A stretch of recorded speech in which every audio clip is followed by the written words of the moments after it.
नमस्कार। Seat scanner के साथ मैं राकेश रंजन।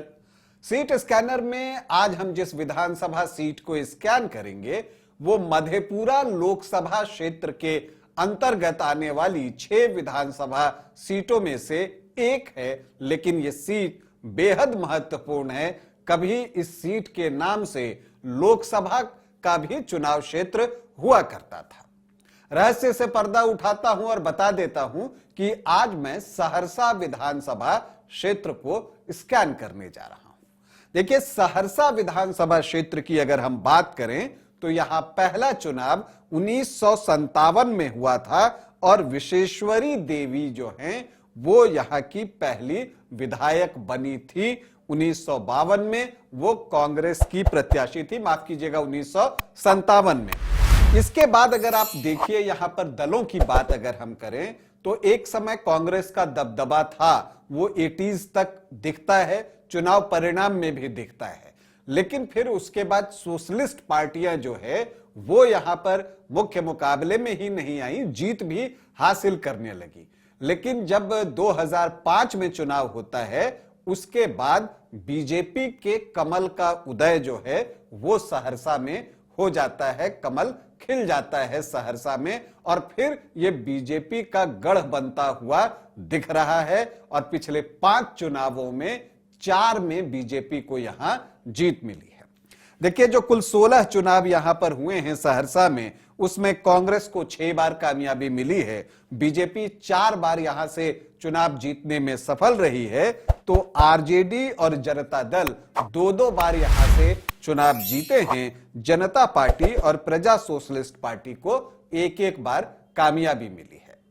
अगर हम यहां के सबसे सफल विधायक की बात करें कि जिसने सबसे ज्यादा बार प्रतिनिधित्व किया सहरसा का, तो वो रमेश झा हैं। कुल 5 बार जो है उन्होंने सहरसा विधानसभा क्षेत्र का प्रतिनिधित्व किया है। और जैसा मैंने आपको कहा कि 80s तक जब कांग्रेस का दबदबा था तो इसकी बड़ी वजह रमेश झा ही थे, क्योंकि उनके जो 5 जीत हैं उसमें से 4 जीत एज ए कांग्रेस कैंडिडेट ही आए हैं। तो जो कांग्रेस को 6 जीत मिली हैं उसमें 4 में कंट्रीब्यूशन जो है वो रमेश झा का है। और एक बार जो है जब वो पहली बार विधायक बने थे 1962 में, तब उन्होंने कांग्रेस को ही शिकस्त दी थी। शंकर प्रसाद टेकरीवाल जो कि बिहार सरकार में मंत्री भी रहे, वो सहरसा से 4 बार चुनाव जीतने में सफल रहे।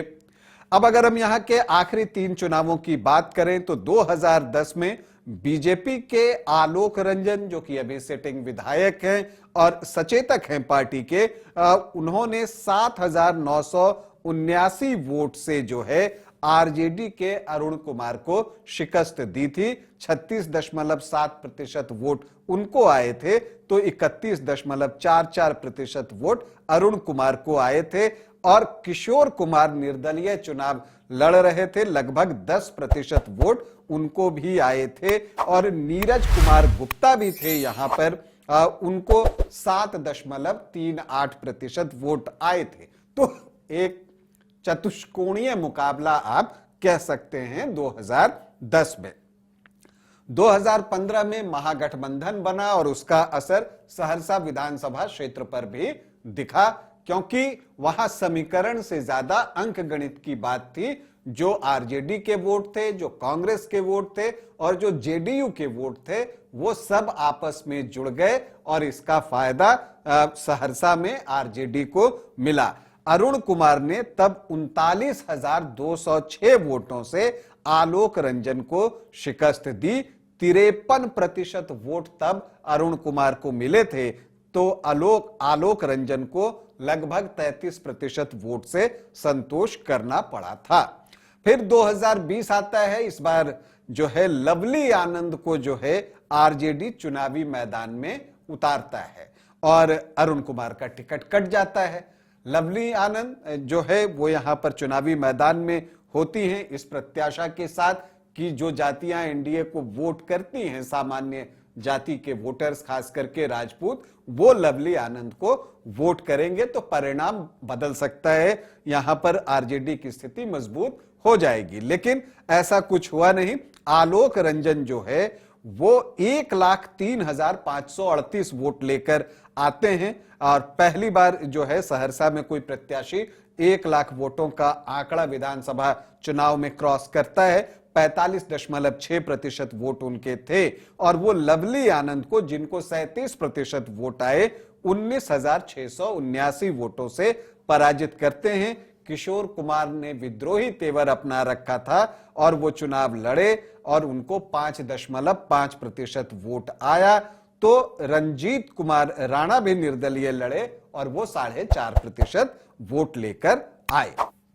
अब अगर हम यहां पर ये देखें कि इस बार क्या कुछ हो सकता है, दावेदार कौन कौन है, तो देखिए बीजेपी की तो ये सिटिंग सीट है, तो आलोक रंजन का दावा जो है वो सबसे मजबूत दिखता है। लेकिन इसके अलावा भी कुछ एक नाम यहां पर हैं जो कि बड़े हैं, सोशल मीडिया पर एक्टिव दिखते हैं और पार्टी के विचारों को आगे बढ़ाने का काम करते हैं। तो उनकी दावेदारी कितनी सशक्त है ये तो आने वाले वक्त में पता चलेगा। लाजवंती झा प्रदेश महामंत्री बीजेपी की, राजीव रंजन शाह हैं, नीरज गुप्ता हैं, ये सब जो है एक दावेदार के तौर पर दिखते हैं। बैन प्रिया झा जो एक्स एमएलए संजीव कुमार झा की पत्नी हैं, वो भी यहाँ पर जो है वो चूंकि मेयर हैं सहरसा नगर निगम की, तो वो यहाँ पर जो है आपको एक दावेदारी करते हुए दिखती हैं। जहां तक आरजेडी से बात है तो अरुण कुमार का दावा सबसे मजबूत दिखता है, लेकिन इन सब के बीच रणजीत कुमार राणा जो है वो भी पार्टी में वापसी कर चुके हैं, फिर से जो है वो आरजेडी में शामिल हो गए हैं। और जिला अध्यक्ष युवा राजद के भरत यादव भी दावेदारी करते हुए दिख रहे हैं। लेकिन जिन पर नजर है, जन सुराज पार्टी से किशोर कुमार जो हैं, जो कि 2015 में सुपौल में बीजेपी के टिकट पर चुनाव लड़े थे और 2010 और 20 में निर्दलीय सहरसा से चुनाव लड़े। बैकग्राउंड उनका बीजेपी का रहा है, संघ का रहा है। वो जन सुराज के तरफ से चुनाव लड़ेंगे, इस बात की पूरी संभावना है और वो जनसंपर्क भी कर रहे हैं, उनकी भी क्षेत्र में एक पहचान है। तो यहां पर जन सुराज तीसरा कोण जो है वो खोल सकता है सहरसा में। तो एक ट्रायंगुलर फाइट हमको सहरसा में देखने को मिल सकती है। अगर हम यहां के जातीय समीकरण को देखें तो जो अनुसूचित जाति के वोटर्स हैं 12.05%, मुस्लिम 14.6%। हम आपको बता दें कि हम जो ये जातीय मत प्रतिशत बता रहे हैं आपको, ये एक अनुमान पर आधारित है। यादव 20 से 22%, तो जो एमओवाई है वो 34.5 से 36.5% के आसपास है। तो ये स्ट्रॉन्ग इक्वेशन है एमओआई का। राजपूत यहां 6 से 7% हैं, ब्राह्मण 11 से 12% हैं।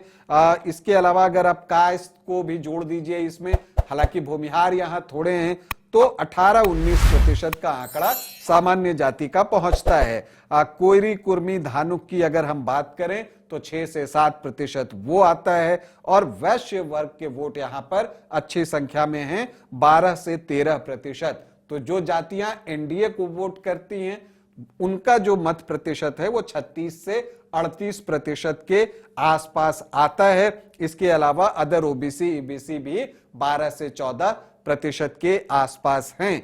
तो इसमें देखना यह होगा कि कौन सा दल बेहतर तरीके से समीकरण को साध पाता है।